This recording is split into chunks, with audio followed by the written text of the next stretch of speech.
तो आज हम उस संदेश से शुरुआत करने जा रहे हैं जिसका शीर्षक है कि हमें मुक्ति के इतिहास को अध्ययन करने की आवश्यकता क्यों है।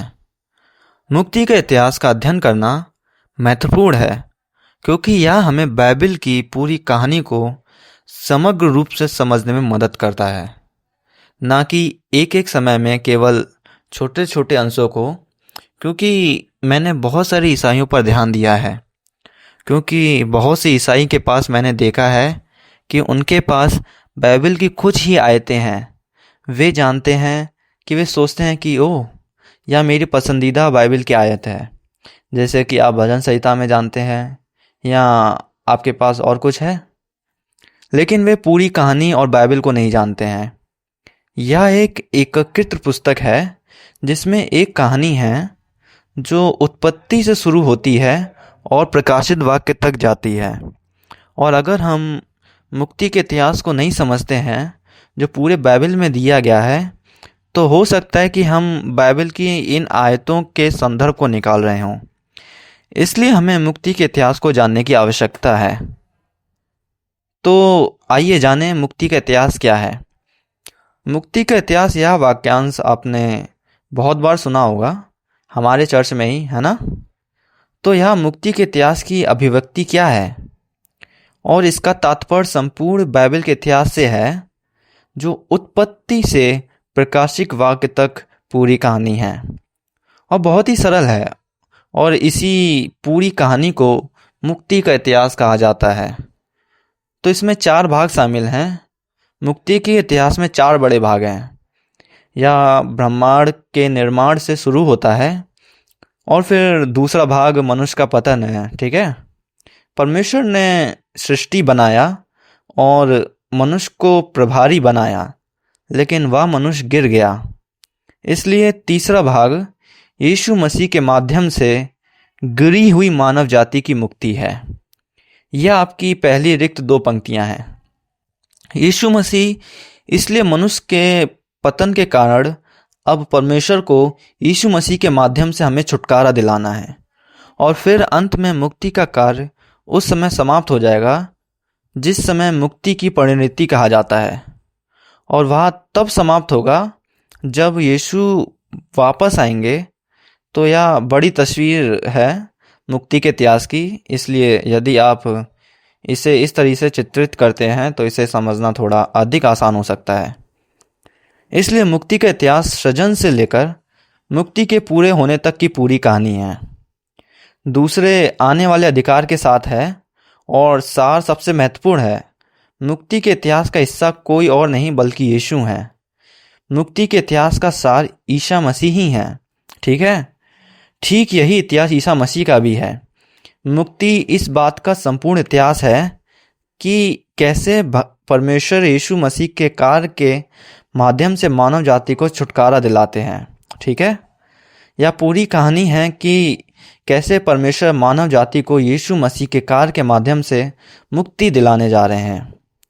यीशु, ठीक है। बिंदु संख्या 2, मुक्ति और मोक्ष के बीच क्या अंतर है। मोक्ष, क्योंकि हम मुक्ति शब्द का प्रयोग मुक्ति के सही इतिहास से करते रहते हैं, लेकिन अधिकांश लोग वास्तव में इससे परिचित नहीं हैं। उस शब्द से आप मोक्ष शब्द से अधिक परिचित हो सकते हैं। ठीक है, कैसे हम बचाए गए हैं, और हम कहते हैं कि हम यीशु पर विश्वास करके यीशु द्वारा बचाए गए हैं। तो इन 2 शब्दों के बीच क्या अंतर है। मुक्ति और मोक्ष, अच्छी तरह से मुक्ति एक है अधिक व्यापक, और समान शब्द का अर्थ केवल इस संयोजना से है कि किसी को बचाने का कार्य, लेकिन मुक्ति एक अधिक संकीर्ण और अधिक विशिष्ट शब्द है। मुक्ति किसी को मुक्त करने के कार्य को दर्शाता है, पाप के बंधन से। ठीक है, उदाहरण के लिए बाइबल के समय में विशेष रूप से रोम में उनके पास दास थे, और दासों को मुक्त किया जा सकता था यदि आप उनकी कीमत का भुगतान करते थे। तो यही मुक्ति तब थी जब आप एक थे गुलाम, और किसी ने आपकी कीमत चुकाई ताकि आप स्वतंत्रता प्राप्त कर सकें। मुक्ति इसलिए मुक्ति को पाप के बंधन से मुक्त करने के कार्य को दर्शाता है। क्योंकि आज हम पाप के गुलाम हैं, इसलिए हमें कौन मुक्त कर सकता है? केवल वही व्यक्ति जो उसका भुगतान कर सकता है। कीमत व फिरौती कीमत वह खाली है। फिरौती कीमत इसलिए मुक्ति में हमेशा फिरौती की कीमत शामिल होती है। किसी को कीमत चुकानी पड़ती है। इसलिए मोक्ष एक व्यापक शब्द है। इसमें कीमत चुकाना शामिल नहीं है, बल्कि मुक्ति में शामिल है। इसलिए हम मुक्ति शब्द का उपयोग करते हैं, क्योंकि यह यीशु ने जो किया उससे अधिक सटीक है। यीशु ने हमारे लिए कीमत चुकाई, तो वह कीमत क्या थी? रोमियो अध्याय 6 उसका 23 में यह कहता है, पाप की मजदूरी मृत्यु है। देखिए, यीशु ने जो कीमत चुकाई वह है अपने जीवन के साथ अपने खून की। पाप की मजदूरी है मृत्यु है, इसलिए यीशु ने हमारे लिए वह कीमत चुकाई। मत्ती अध्याय 20 उसका 28 में भी खंडन का इतिहास यही है। यह कहता है कि मनुष्य का पुत्र सेवा करवाने के लिए नहीं, बल्कि सेवा करने और अपने जीवन देने के लिए आया था। कई लोगों के लिए यह फिरौती जैसी थी। देखिए, उसने हमें हमारे पापों से मुक्त करने के लिए फिरौती की कीमत के रूप में अपना जीवन दे दिया। इसलिए मुक्ति का यही अर्थ है।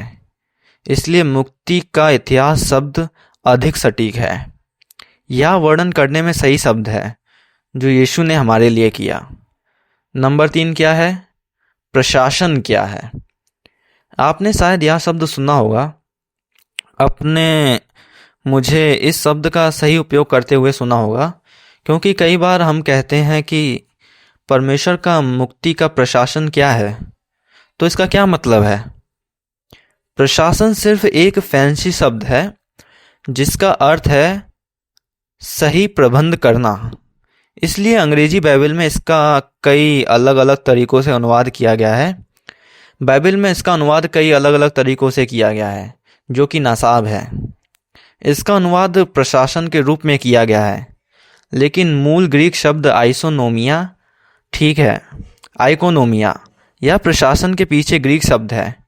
ग्रीक में आयोस का अर्थ है घर या घर, और नोमिया नोमोस शब्द से आया है, जिसका अर्थ है कानून या नियम। इसलिए नोमिया का मूल रूप से मतलब है किसी के घर के प्रबंध में नियम। इसलिए इसका उपयोग आमतौर पर यह दर्शाने के लिए किया जाता था कि वहाँ का प्रबंध कैसा है। आप जानते हैं कि एक बड़े अमीर व्यक्ति के घर में आपके पास घर का प्रभारी एक प्रबंधक होता था, ताकि प्रबंधक मालिक के घर का प्रबंध कर सके, और उस प्रबंधन को इयोनिया कहा जाता था, और यही प्रशासन है। इसका मतलब है कि मूल रूप से प्रशासन पतित मानव जाति को मुक्ति दिलाने के उद्देश्य से दुनिया में हर चीज़ को व्यवस्थित करने और योजना बनाने का कार्य है। इसलिए परमेश्वर अभी यही कर रहे हैं। वे समय और स्थान और इतिहास की सभी घटना सहित हर चीज़ का प्रबंध कर रहे हैं। यह सब हमारी मुक्ति के लिए है, ठीक है। इसलिए वहाँ रिक्त स्थान है।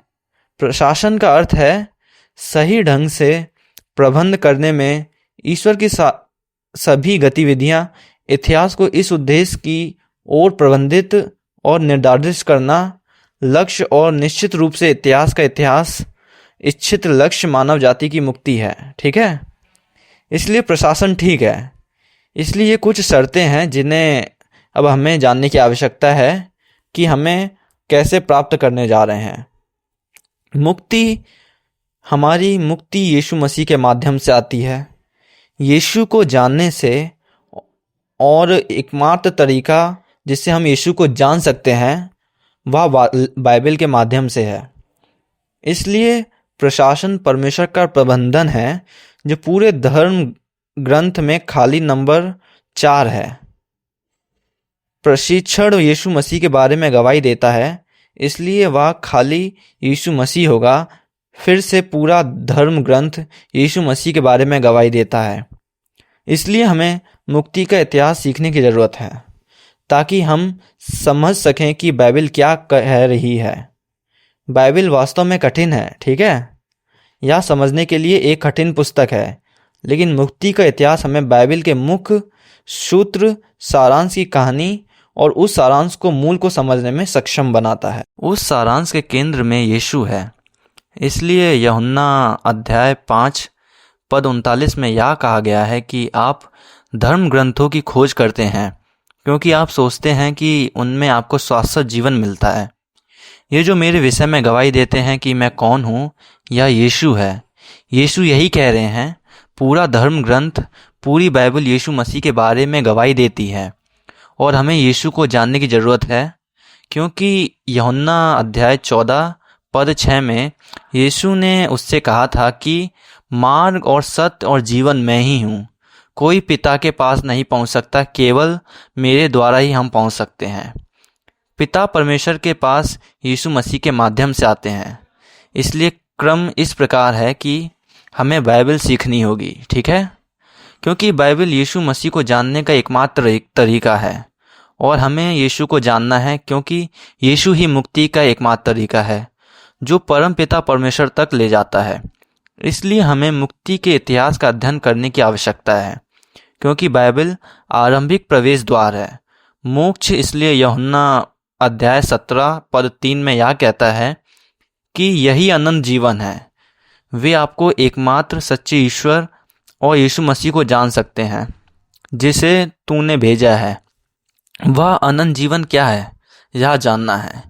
परमेश्वर और यीशु यह नहीं कहते कि विश्वास करना सही है, पहले हमें जानना होगा और यीशु को जानने का एकमात्र तरीका बाइबल के माध्यम से है जो वहाँ खाली होगा। बाइबल ठीक है, यह खाली यहाँ नहीं है और फिर उसके बाद वाला है। यीशु को जानने का एकमात्र तरीका बाइबल सही है और बाइबल हमें बताती है कि हम केवल इसके माध्यम से ही बचाए गए हैं। मसीह में विश्वास, इफिसियों अध्याय 2 उसका पद 8 कहता है कि अनुग्रह से विश्वास के द्वारा तुम्हारा उद्धार हुआ है और यह तुम्हारा नहीं बल्कि परमेश्वर का उपहार है। यदि हम यीशु में विश्वास के द्वारा बचाए गए हैं तो विश्वास कहाँ से आता है? रोमियो में अध्याय 10 1 से 17 तक यह कहता है कि विश्वास सुनने से आता है और मसीह के वचन से सुनने से विश्वास कहाँ से आता है। इसलिए हमें परमेश्वर का वचन सुनने के लिए जब भी संभव हो इकट्ठा होने की आवश्यकता है, तब हमारा विश्वास बढ़ेगा। लेकिन आप यह उम्मीद नहीं कर सकते कि विश्वास आ ही जाएगा। जब आप परमेश्वर के वचन को नहीं सुनते, पढ़ते या अध्ययन नहीं करते तो अचानक ही विश्वास परमेश्वर के वचन के माध्यम से आता है जो बाइबल में दर्ज है। यह विश्वास के बारे में एक बात है, बहुत से लोग विश्वास के बारे में गलत धारणा रखते हैं। वे सोचते हैं कि अगर हम सिर्फ परमेश्वर में विश्वास करते हैं तो हम बच जाएंगे, लेकिन बाइबल ऐसा नहीं कहती है। बाइबल ऐसा करने का एकमात्र तरीका बताती है। मुक्ति यीशु मसीह में विश्वास करने से है। इसमें एक अंतर है, ठीक है। याद रखें, यीशु ने कहा था कि संकीर्ण द्वार में प्रवेश करने का प्रयास करें। मोक्ष संकीर्ण है, ठीक है। इसलिए मैं समझाता हूँ कि इसका मतलब क्या है कि आप बाइबल सीखे बिना भी ईश्वर में विश्वास कर सकते हैं यदि आपने इसे कभी नहीं पढ़ा है बाइबल, और आप अभी भी परमेश्वर में विश्वास कर सकते हैं। इसलिए रोमियो अध्याय 1 उसका 20 पद में यह कहा गया है, क्योंकि दुनिया के निर्माण के बाद से दुनिया में उसके अदृश्य गुण, उसकी शाश्वत शक्ति और दिव्य प्रकृति को स्पष्ट रूप से देखा जा रहा है, जो बनाया गया है उसके माध्यम से समझा जा रहा है ताकि वे बाहर हों, क्षमा करें। यह पद जो कहता है कि 13 उसका 16, जब तुम प्रकृति देखो जिसे परमेश्वर ने बनाया है, आप ईश्वर की दिव्य प्रकृति और उसकी शाश्वत शक्तियों को हमारे चारों ओर की प्रकृति के समाहित देखेंगे। आप जानते हैं, जब आप सुंदर फूलों को देखते हैं, जब आप आकाश में बादलों को देखते हैं और जब आप देखते हैं कि कैसे बारिश होती है और फिर बारिश का पानी वापस चला जाता है और फिर से नीचे आ जाता है और पूरा ब्रह्मांड कैसे काम करता है, जब आप यह सब देखते हैं तो आप महसूस कर सकते हैं कि एक भगवान है जिसने यह सब बनाया है और आप मानते हैं कि परमेश्वर का अस्तित्व है। इसलिए आप उस पर विश्वास कर सकते हैं। बाइबल का एक भी शब्द पढ़ना, लेकिन समस्या यह है कि इस तरह के विश्वास से आपको मुक्ति नहीं मिलेगी। इस अदृश्य दूर स्थित परमेश्वर पर विश्वास करने से आप बच नहीं पाएंगे, जिसने ब्रह्मांड का निर्माण किया। बाइबल स्पष्ट रूप से कहती है कि जब आप यीशु मसीह पर विश्वास करते हैं तो आप बच जाते हैं। तो अंतर क्या है? अंतर यह है कि यीशु कौन है। यीशु क्या परमेश्वर है जो हमारे पापों के लिए मरने के लिए मानव शरीर में आया। इसलिए आपको उस तथ्य पर विश्वास करना होगा। आप सिर्फ परमेश्वर पर विश्वास नहीं कर सकते हैं, लेकिन आपको विश्वास करना होगा कि परमेश्वर आए थे एक इंसान के रूप में और हमें हमारे पापों से बचाने के लिए क्रूस पर मर गए। यदि आप उस ऐतिहासिक तथ्य पर विश्वास करते हैं तो आप बच गए हैं, लेकिन इसके अलावा मुक्ति का कोई अन्य रास्ता नहीं है। इसलिए हमें बाइबल का अध्ययन करने की आवश्यकता है, क्योंकि आप जान सकते हैं और विश्वास कर सकते हैं कि एक परमेश्वर है जो आपको नहीं बचाएगा। आपको यीशु मसीह में विश्वास करना होगा, और यीशु मसीह को जानने और विश्वास करने का एकमात्र तरीका है बाइबल है। केवल धर्म ग्रंथों के माध्यम से आप केवल प्रकृति को नहीं देख सकते हैं और सोच सकते हैं कि ओह हाँ, भगवान एक इंसान के रूप में आए थे। ऐसा नहीं है कि यह प्रकृति में नहीं लिखा है, यह केवल बाइबल में है। इसलिए यूहन्ना अध्याय 20 पद 31 में यह कहा गया है, परंतु ये इसलिए लिखे गए हैं ताकि आप विश्वास कर सकें कि यीशु ही परमेश्वर का पुत्र मसीह है, और विश्वास करके उसके नाम से जीवन पाओ। आप इसे केवल बाइबल के माध्यम से देखते हैं, लेकिन याकूब अध्याय 2 उसका पद 19 को देखें तो यह कहता है कि आप विश्वास करते हैं कि भगवान एक है। आप अच्छा करते हैं। दुष्ट आत्मा भी विश्वास करते हैं और कांपते हैं, यह देखकर कि दुष्ट आत्मा भी मानते हैं कि परमेश्वर है, लेकिन दुष्ट आत्मा को बचाया नहीं जाता, उन्हें मुक्ति नहीं मिलती। इसलिए मोक्ष बहुत संकीर्ण और विशिष्ट है। यह विश्वास करना होगा कि परमेश्वर हमारे पाप के लिए और हमारे लिए मरने के लिए एक इंसान के रूप में आए थे। तो आइए 2000 साल पहले इजरायलियों के एक उदाहरण को देखें। जब यीशु आए तो वह इजराइल आए। सबसे पहले इजराइलियों ने यीशु का स्वागत किया, और फिर भी क्योंकि उन्हें उस पर विश्वास नहीं किया इसलिए वे नष्ट हो गए। इसलिए यूहन्ना अध्याय 1 उसका 11 में यह कहा गया है कि वह अपने घर आया और उसको अपनों ने उसका ग्रहण नहीं किया। तो प्रश्न यह है कि ऐसा क्यों हुआ? क्या इजरायलियों ने इस पर विश्वास नहीं किया? वे परमेश्वर में विश्वास करते थे, ठीक है। उन्होंने कानून का बहुत अच्छी तरह से पालन किया। उन्होंने प्रार्थना की। आप जानते हैं कि सप्ताह के दौरान दिन में 2 बार उपवास करते थे। वे हर सप्ताह के दिन बाइबल पढ़ते थे, और वे मूसा के कानून का पालन करने में बहुत सख्त थे। और फिर भी वे यीशु में विश्वास नहीं किया। भले ही वे ईश्वर में विश्वास करते थे, फिर भी उन्हें नष्ट कर दिया गया। तो प्रेरितों के काम उसका 13 का 27 यह उन लोगों के लिए कहता है जो यरूशलेम में रहते हैं, और उनके शासक ना तो उसे पहचानते और ना ही उन्हें भविष्यद्वक्ता के कथन जो हर सप्ताह के दिन पढ़े जाते हैं इन्हें पूरा करते हैं। आप देखते हैं कि इजरायली यहूदी प्रत्येक शब्द के दिन बाइबल पढ़ते हैं, सही। लेकिन उन्होंने क्या किया? उन्होंने अभी भी यीशु को नहीं पहचाना। इसलिए उन्होंने उसकी निंदा करके बाइबल को पूरा किया, क्योंकि बाइबल में भविष्यवाणी की गई है कि यीशु आएंगे और पीड़ा सहेंगे और मर जाएंगे, ठीक है। उन्होंने इसे पढ़ा और वे अभी भी नहीं जानते थे कि इसका क्या मतलब है।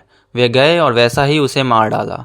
तो ऐसा क्यों हुआ? भले ही वे हर हफ्ते बाइबल पढ़ते थे, इसका कारण यह था कि वे बाइबल का अर्थ नहीं समझते थे।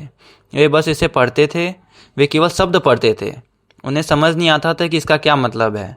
इसे पढ़ें क्योंकि आप जानते हैं कि उनके माता पिता ने उन्हें ऐसा करने के लिए कहा था, क्योंकि उनके जीवन साथियों ने उन्हें ऐसा करने के लिए कहा था, और क्योंकि यह परंपरा है उन्होंने बस ऐसा किया। वे वास्तव में समझे बिना ही इस प्रस्ताव पर चले गए, और यही समस्या थी।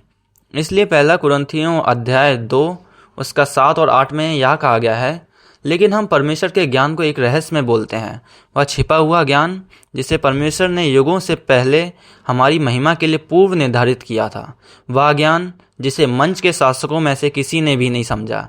यदि वे यह समझ लिया होता तो उन्होंने महिमा के देवता को क्रूस पर नहीं चढ़ाया होता। देखें कि यदि वे समझ जाते तो उन्होंने ऐसा नहीं किया होता। यीशु को मार डाला, इसका मतलब है कि उन्होंने यीशु को मार डाला क्योंकि वे इस ज्ञान को नहीं समझते थे। तो यह ज्ञान कहाँ है?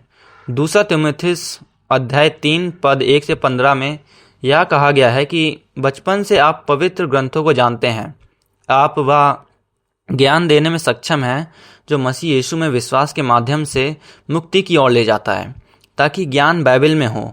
और फिर यहूदी हर हफ्ते बाइबल पढ़ते थे, लेकिन उन्हें समझ नहीं आया कि उन्हें बाइबल में निहित ज्ञान प्राप्त नहीं हुआ, इसलिए उन्होंने यीशु को मार डाला। दूसरे शब्दों में 2000 साल पहले इस्राएलियों का विश्वास पूरी तरह से धर्म ग्रंथों के शब्दों पर आधारित नहीं था, उनका विश्वास किसी और चीज़ पर आधारित था। इसलिए उन्होंने क्या किया? उन्होंने अपनी स्वयं की धार्मिकता स्थापित की। वह धार्मिकता वहाँ खाली है, परमेश्वर की धार्मिकता नहीं, बल्कि उनकी अपनी धार्मिकता। लेकिन उन्होंने सोचा कि यह परमेश्वर की इच्छा थी। इसलिए रोमियो अध्याय 10 पद 2 और 3 में यह मेरे लिए कहा गया है, उनके बारे में गवाही दें। ये यहाँ इज़राइली हैं, पौल के भाई, ठीक है। इसलिए मैं उनके बारे में गवाही देता हूँ कि उनमें ईश्वर के प्रति उत्साह है, लेकिन ज्ञान के अनुसार नहीं, क्योंकि वे ईश्वर की धार्मिकता के बारे में नहीं जानते हैं और अपना धर्म स्थापित करने की कोशिश कर रहे हैं। धार्मिकता के कारण उन्होंने खुद को ईश्वर की धार्मिकता के अधीन नहीं किया। मुझे लगता है कि यह बाइबल के सबसे डरावने छंदों में से एक है, क्योंकि पौल स्वीकार करते हैं कि इन लोगों में ईश्वर के प्रति उत्साह था। वे वास्तव में ईश्वर की सेवा करना चाहते थे, वे वास्तव में ईश्वर का काम करना चाहते थे। इसलिए हर सप्ताह वह चर्च में आते और सेवा करते, यह सोचते हुए कि हाँ, मैंने परमेश्वर का काम किया, मैं धर्मी हूँ। लेकिन वह उत्साह परमेश्वर के ज्ञान के अनुसार नहीं था। वे केवल अपनी धार्मिकता स्थापित करते। तो केवल उनके बारे में ना सोचें, हम इसे पढ़ रहे हैं क्योंकि हम अपने बारे में सोचना चाहते हैं। आज हमसे बहुत से लोग यहाँ हैं, हम सभी परमेश्वर की सेवा करते हैं, हम सभी चर्च की सेवा करते हैं, लेकिन क्या ये परमेश्वर के वचन के अनुसार और परमेश्वर की धार्मिकता के अनुसार, परमेश्वर की इच्छा के अनुसार है? या क्या हम सिर्फ अपनी धार्मिकता की तलाश कर रहे हैं? क्या हम सिर्फ खुद को संतुष्ट करने के लिए ऐसा कर रहे हैं? ओह हाँ, मैंने आज परमेश्वर के लिए इतना कुछ किया, मैं बहुत अच्छा हूँ। क्योंकि अगर यही मामला है तो सब कुछ यहाँ कुछ भी नहीं होगा। इसलिए इज़राइलियों के साथ यही हुआ। उन्होंने सोचा कि वे चुने हुए लोग थे, कि वे परमेश्वर के लिए इतना कुछ कर रहे थे। उन्होंने सोचा था कि परमेश्वर मुझसे प्रसन्न होंगे, लेकिन वह ठीक नहीं था। इसलिए हमें बाइबल को ऐतिहासिक परिप्रेक्ष्य का अध्ययन करने की आवश्यकता है। हमें उत्पत्ति से लेकर रहस्योद्घाटन तक बाइबल के हर भाग से हमें यीशु को खोजना होगा। बाइबल के माध्यम से यीशु से मिलने में सक्षम होना है। लेकिन इज़राइली उस संबंध को नहीं बना सके। इसलिए तो अंत में नंबर 5, तो हम एक रिडेम्पटिव ऐतिहासिक व्याख्या का एक उदाहरण देखने जा रहे हैं। मैं एक छोटा सा उदाहरण देने जा रहा हूँ कि बाइबल की व्याख्या कैसे करें और इतिहास के अनुसार बाइबल को कैसे समझें। और मैं जंगल यात्रा की कहानी का उपयोग करने जा रहा हूँ, जिसके बारे में मेरा मानना है कि हम सभी परिचित हैं, है ना? तो हम अब जंगल यात्रा के बारे में जानते हैं, ठीक है। मैं बस एक संक्षिप्त सारांश देता हूँ।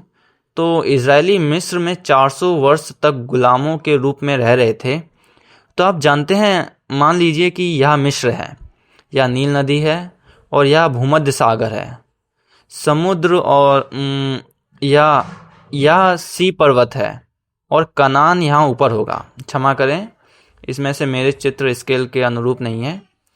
इसलिए कहानी यह है कि वे 400 वर्ष तक मिस्र में गुलामों के रूप में रह रहे थे और फिर परमेश्वर ने उन्हें मुक्त करने के लिए मूसा को भेजा। वे लाल सागर पार करके और माउंट सी चले गए और फिर वे जंगल के चारों ओर घूमे और फिर अंत में कनान में प्रवेश किया, ठीक है। हम इस कहानी से परिचित हैं, सही है। तो क्या यह सिर्फ एक कहानी है जो हजारों साल पहले हुई थी? क्योंकि अगर ऐसा है तो इसका हमसे कोई लेना देना नहीं है। लेकिन यह कहानी बाइबल में शामिल है, क्योंकि इसमें हमारे लिए एक सबक है, क्योंकि हम यह मुक्ति का इतिहास का एक हिस्सा सिखाती है। इसका मतलब है कि हम इस कहानी में भी यीशु को खोजने में सक्षम होने की आवश्यकता है और हमें इस कहानी में खुद को भी खोजने में सक्षम होने की आवश्यकता है, ठीक है। तो इसका क्या मतलब है, आइए इस कहानी को देखें। ठीक है, तो नंबर 1, वह पहला रिक्त स्थान क्या मिस्र पतित विश्व का प्रतीक है। ठीक है, मिस्र पतित विश्व का प्रतीक है। प्रकाशित वाक्य अध्याय 11:8 में यह कहा गया है, और उनके पास सब महान शहर की सड़क पर पड़े रहेंगे, जिससे रहस्यमय तरीके से सादोम और मिस्र कहा जाता है, जहां उनके प्रभु को भी क्रूस पर चढ़ाया गया था। इसलिए यीशु की मृत्यु यरूशलेम में हुई थी। ठीक है, उन्हें यरूशलेम में सूली पर चढ़ाया गया था, लेकिन यह रहस्यमय या आध्यात्मिक रूप से कहा गया है कि उनकी मृत्यु मिस्र में हुई। इसलिए मिस्र उस पापी दुनिया का प्रतीक है जिसने यीशु को मार डाला। ठीक है, और इजरायली मिस्र में गुलाम थे। यह हमें क्या सिखाता है कि यीशु से मिलने से पहले हम पाप के गुलाम थे इस पापी दुनिया में। ठीक है, तो आज इस पतित विश्व में रह रहे हैं, यह मिस्र है। ठीक है, दूसरा, यह लाल सागर कहता है। ठीक, लाल सागर खाली बपतिस्मा का प्रतीक है। तो आइए पहला कुरिन्थियों अध्याय 10 पद 1 और 2 को देखें। हे भाइयों, क्योंकि मैं नहीं चाहता कि आप अनजान रहें कि हमारे बाप दादा बादल के अधीन थे और सब के सब समुद्र के बीच से पार हो गए, और सब ने बादल और समुद्र में मूसा का बपतिस्मा लिया। इसलिए इजरायलियों ने लाल सागर के विभाजनों के इस चमत्कार का अनुभव किया और वे सीधे लाल सागर से होकर चले। लेकिन प्रेरित पौल यहाँ 1500 साल बाद आए हैं, उस कहावत की व्याख्या करते हुए कि यह उनका बपतिस्मा था जिसे परमेश्वर ने इजराइल को लाल सागर में एक साथ सामूहिक बपतिस्मा दिया था। तो बपतिस्मा APIMS क्या है? मुझे लगता है कि हम सभी यहाँ बपतिस्मा लिए हुए हैं। इसलिए जब आप बपतिस्मा लेते हैं तो बपतिस्मा क्या होता है? तो बपतिस्मा का मतलब है कि आप जानते हैं कि जब आप प्रेबिस्टेरियन चर्च में बपतिस्मा लेते हैं तो हम ऐसा नहीं करते हैं, लेकिन पुराने दिनों में उन्होंने क्या किया था, उन्होंने यीशु को ओ नदी में डुबा दिया था, है ना। इसलिए जब आप पानी में जाते हैं तो आप कहते हैं कि बूढ़ा आदमी अब मर गया है, पाप का बूढ़ा आदमी मर गया है।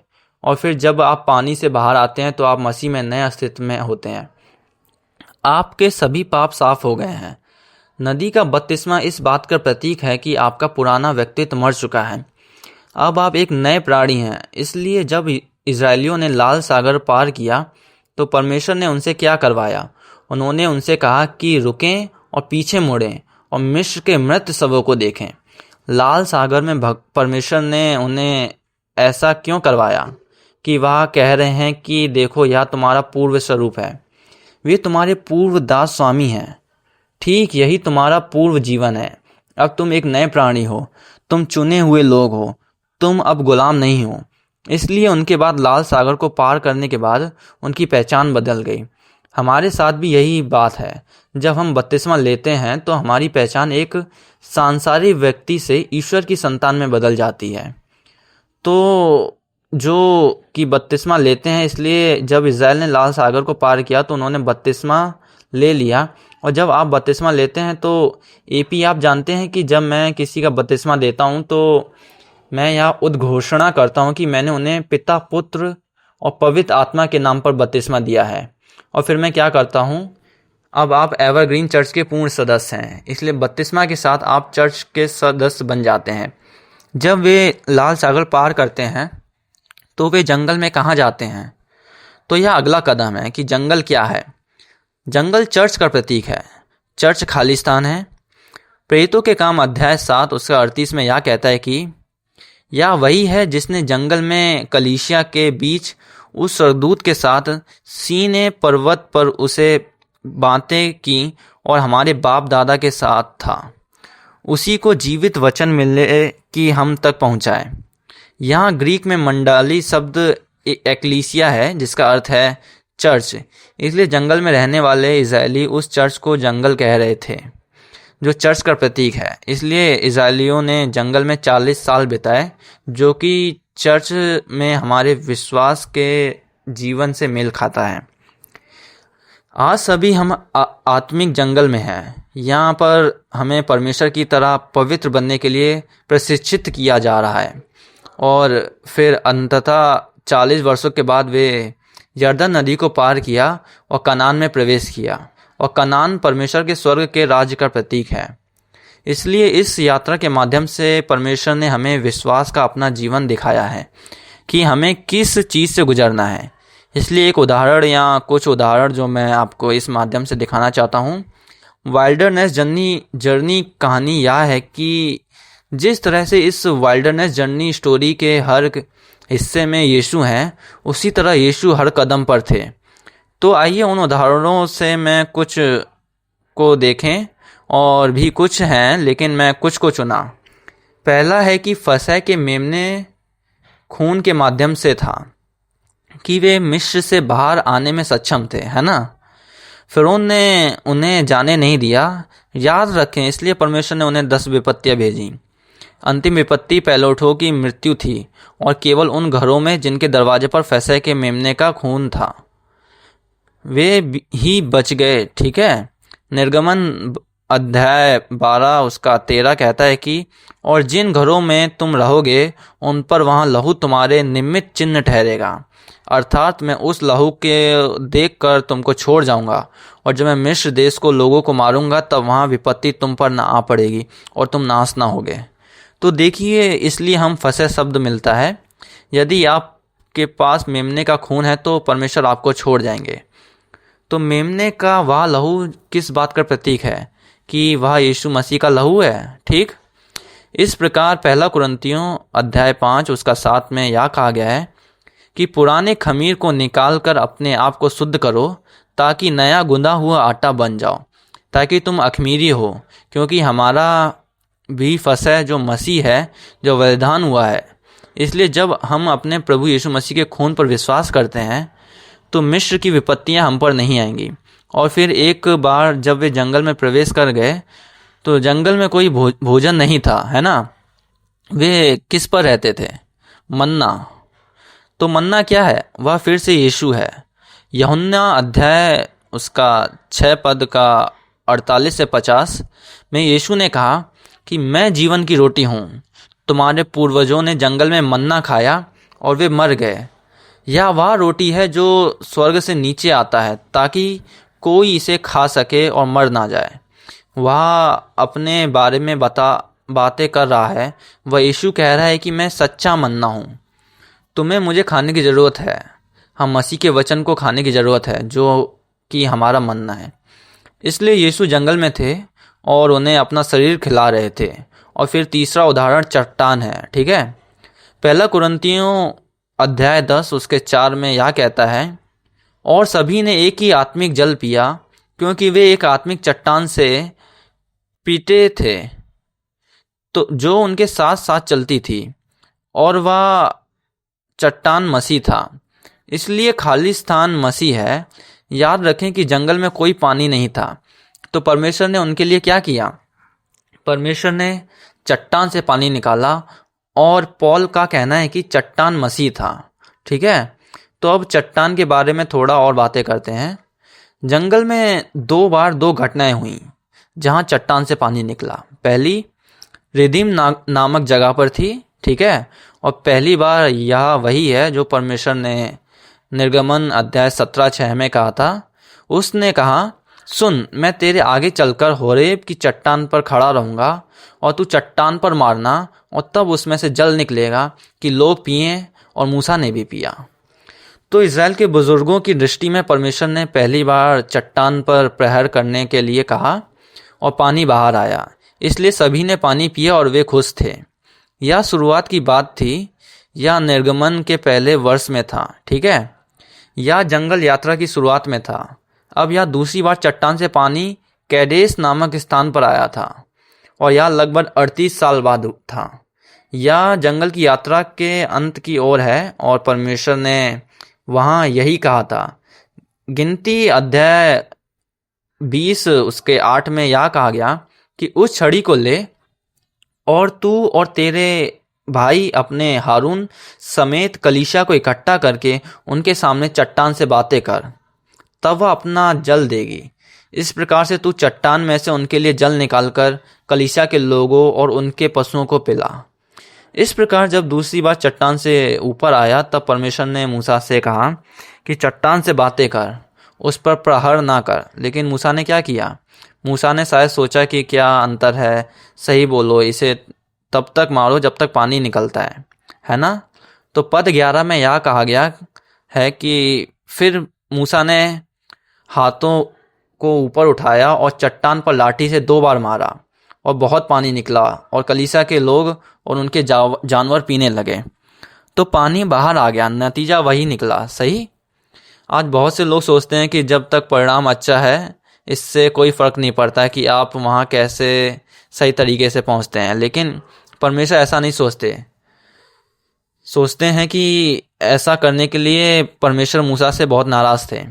तो यह वह घटना है जहाँ परमेश्वर ने कहा था कि क्योंकि तुमने मुझे पवित्र नहीं किया इसलिए तुम कनान में प्रवेश नहीं कर पाओगे। क्योंकि इस घटना के कारण मूसा कनान में प्रवेश नहीं कर सके। यह वह था परमेश्वर के लिए महत्वपूर्ण है। तो सवाल यह है कि जब तक पानी निकलता है तब तक यह इतना महत्वपूर्ण क्यों है? चट्टान से यह महत्वपूर्ण है। इससे क्या फ़र्क पड़ता है कि आप उस पर प्रहार करते हैं या उससे बात करते हैं? चट्टान के लिए 2 हिब्रू शब्द रिदम में भिन्न हैं। यहाँ चट्टान के लिए शब्द है जो एक बड़े बोल्डर को दर्शाता है जो ज़मीन पर सपाट है और बहुत चिकना है। यहाँ एक बड़ी शिला है जो पड़ी है ज़मीन पर समतल, बहुत चिकना है। कादेश में दूसरी बार यहाँ चट्टान के लिए शब्द शैला है। यहाँ एक ऊंची खड़ी चट्टान है जिसमें बहुत सारी दरारें हैं। 2 बिल्कुल भिन्न प्रकार की चट्टानें। तो जैसे मैंने कहा उनमें क्या अंतर है? पहली बार जंगल यात्रा की शुरुआत में था और दूसरी बार जंगल के अंत की ओर था।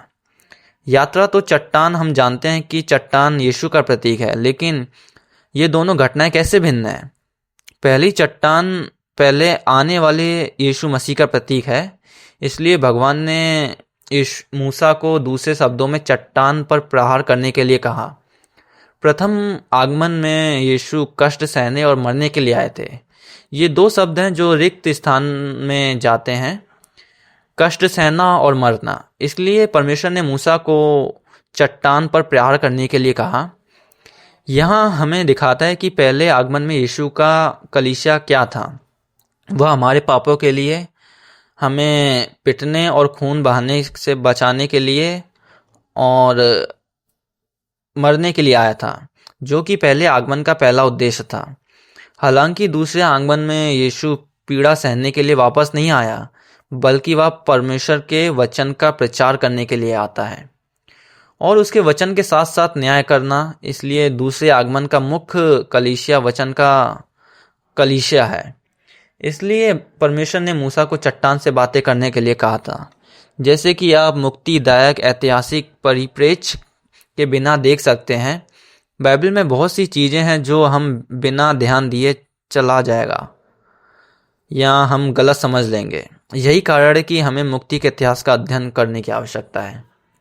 हमें संपूर्ण बाइबल का समग्र रूप से एक पुस्तक के रूप में और एक ऐसी पुस्तक के रूप में अध्ययन करने की आवश्यकता है जो यीशु मसीह के कार्य की ओर इशारा करती है।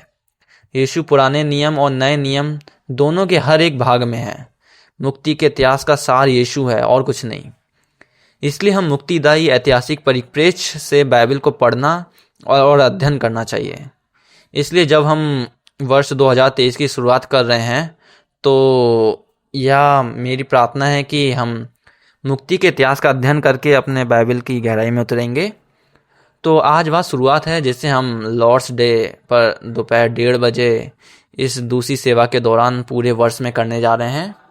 चूकिए मत, आप चूक सकते हैं कम से कम 3 बार, लेकिन कोशिश करें कि बिल्कुल ना चूकें।